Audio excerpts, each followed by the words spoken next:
Hi, I'm Arna. I was really moved by the sudden death of Kobe Bryant and his teenage daughter.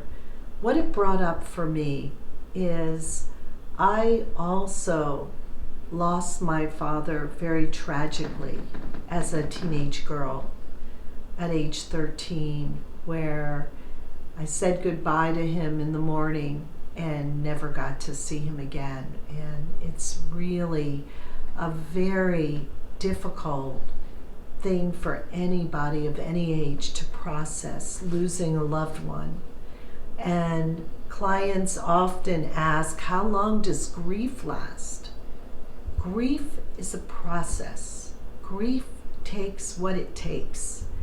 And really the key is knowing when you enter that journey of grief, you can acknowledge it to yourself and you can care for yourself while you're in it and not feel rushed that you need to get through it or I'm over it, because it really is that wave you go through.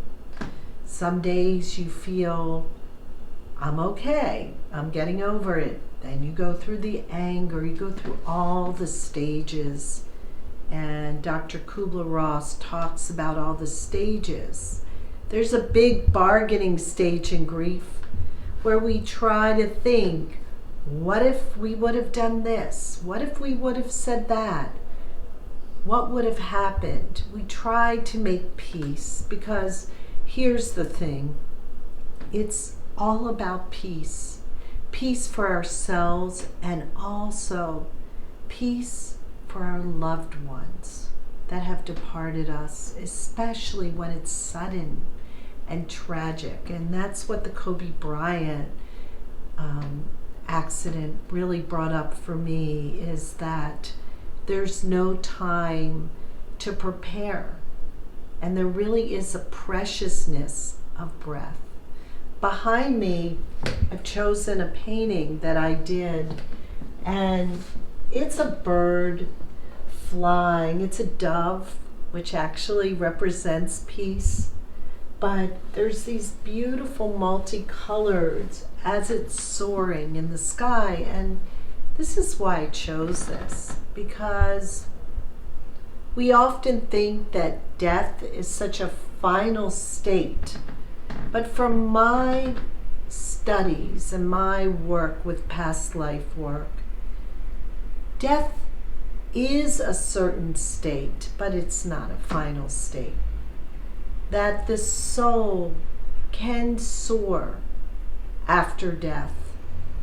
And really the key here is that we help our loved one's soul soar and be free. And there's a lot of ways that we can do that.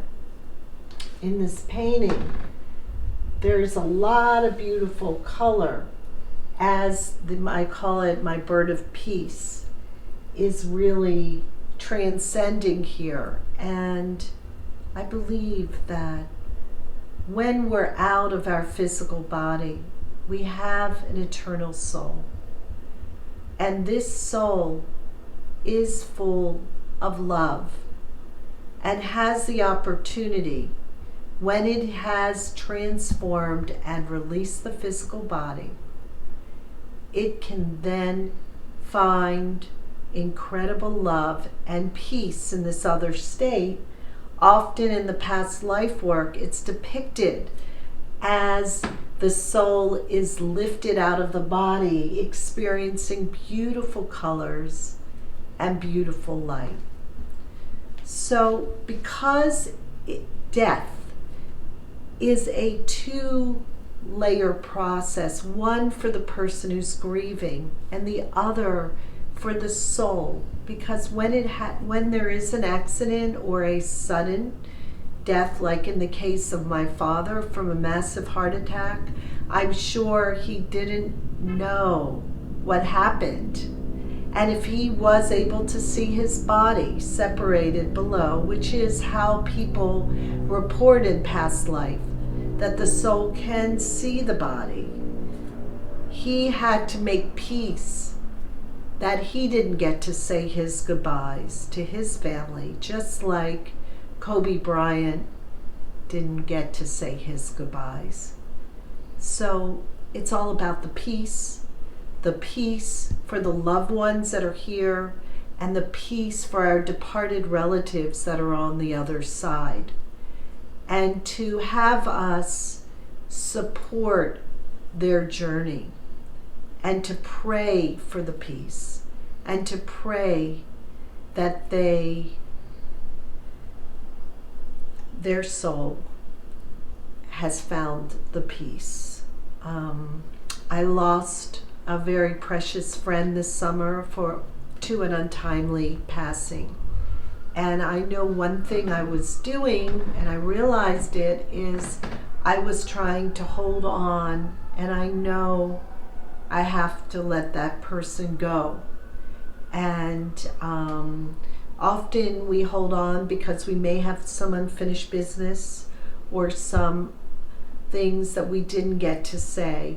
And since this person is not here, one of the things is I did say those things and then released him to the light.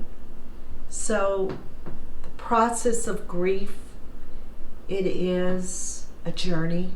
Be kind, be gentle with yourself if you're in grief, because it also will help that other soul on the other side that is trying to make its way to the light, to the beautiful light of healing.